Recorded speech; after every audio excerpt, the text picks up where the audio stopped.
السلام علیکم سامعین، 19 جمادی الثانی ہے، 23 جنوری ہے۔ خبر کا عنوان ہے کانگریس امیدوار ضلع بدر۔ خبر تھوڑی تفصیل سے سن لیں۔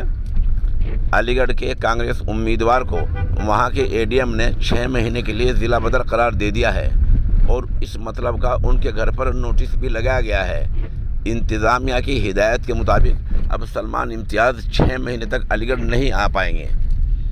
بتا دیں کہ مارچ 2020 میں علی گڑھ میں ایک مظاہرہ ہوا تھا سی اے اور این آر سی کو لے کر این آر سی اور سی اے کو لے کر ایک مظاہرہ ہوا تھا علی گڑھ میں۔ اسی معاملے میں وہاں کے اے ڈی ایم نے اب نوٹس لیا ہے اور سلمان امتیاز سمیت 80 لوگوں کو ضلع بدر قرار دے دیا ہے۔ سلمان امتیاز نے اس بارے میں فیس بک پر کہا کہ یہ سب بی جے پی والے اپنے ہار کی وجہ سے کرا رہے ہیں، انہیں امید ہے کہ وہ اسی حالت میں جیت جائیں گے۔